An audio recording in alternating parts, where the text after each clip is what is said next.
Bien, en esta parte del espacio vamos a leer también sus preguntas y comentarios a nuestro WhatsApp 0412-700-7606. Con nuestro invitado Daniel Ceballos estamos hablando de un país que no se rinde, un país que está trabajando, un país que dejó de esperar por la política y empezó a resolver los problemas que sí estaban a su alcance.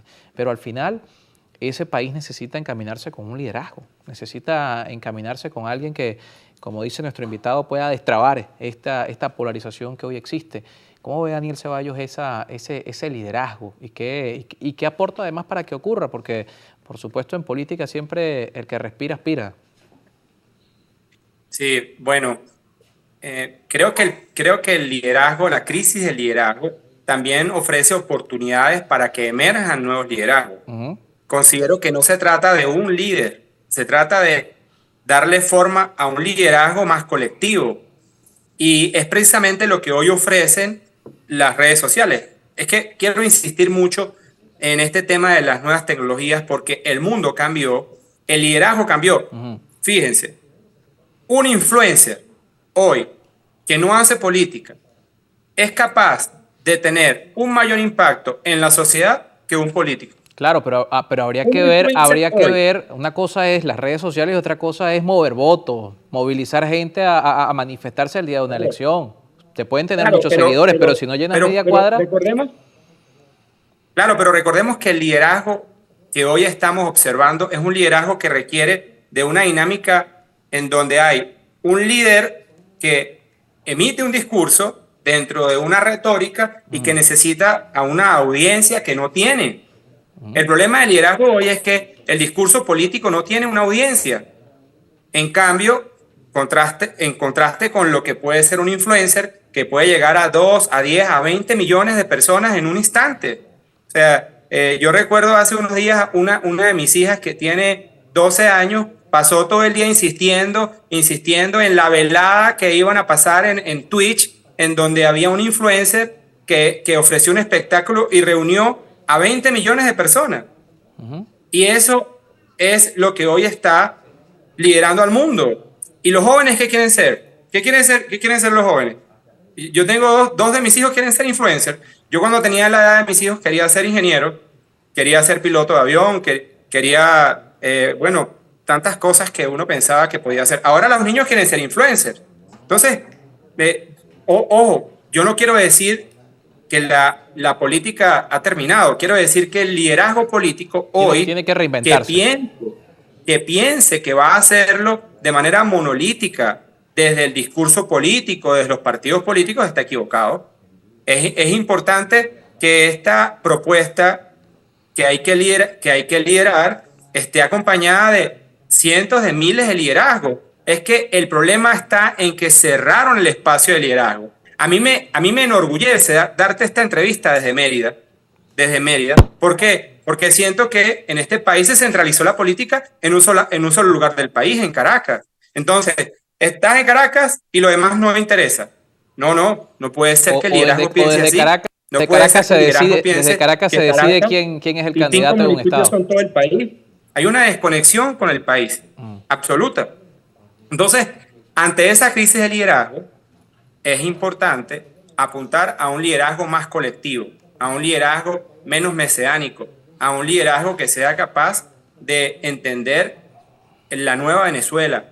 La Venezuela además que tiene a más de 8 millones de venezolanos que están caminando, haciendo que el mundo sea un lugar más cercano, que descubrió que ir a Chile a pie era posible, que descubrió que ir a Estados Unidos caminando era posible, que acercó a toda la América el caminante venezolano, la diáspora venezolana. Ese liderazgo hay que comprenderlo, porque hay 8 millones de seres humanos hoy que están fuera de nuestro país, que están viviendo en otra cultura y que tienen un impacto importante dentro del país, porque esas familias que están aquí no solamente reciben una remesa, también reciben la percepción que tiene su familiar fuera del país. Entonces aquí hay un gran contraste con el liderazgo, que es la base del problema. La base del problema es el liderazgo, es un problema de liderazgo. Puedo hacer otro ejemplo. Pasamos 6 años con la frontera cerrada con Colombia porque teníamos un conflicto político a nivel político. Ese conflicto político se tradujo en desempleo, violencia, se tradujo en trata de blancas, se tradujo en crimen organizado. ¿Por qué? Porque el liderazgo político decidió que en estas fronteras entre Venezuela y Colombia reinara esta idea del conflicto.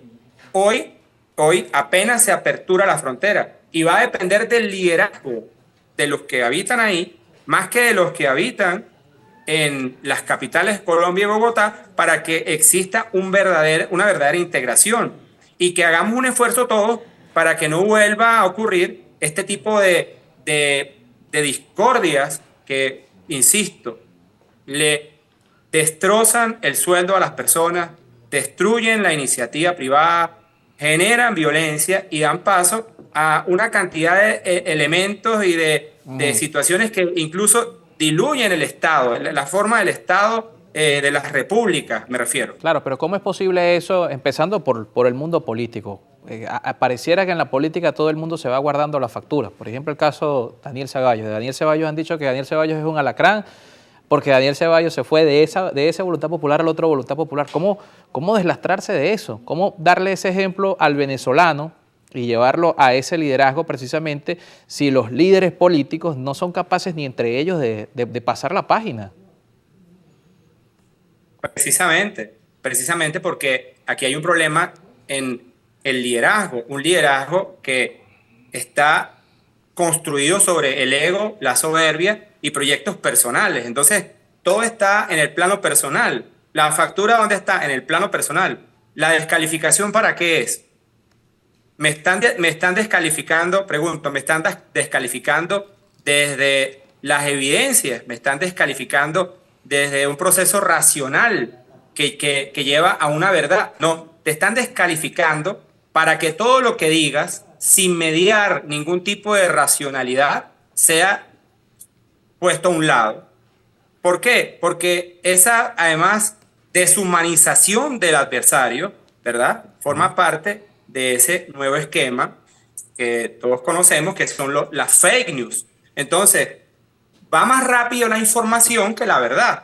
Yo Bueno, digo, pero no es Carlos, no es un fake news que Daniel Ceballos se sentó con José Gregorio Noriega, en el caso concreto de la judicialización de voluntad, ahí cuando lo acusaron de alacrán. claro, Pues. No, eso no es un claro, fake news. pero eso está en un contexto. Yo me senté con Voluntad Popular de José Gregorio Noriega, ¿verdad?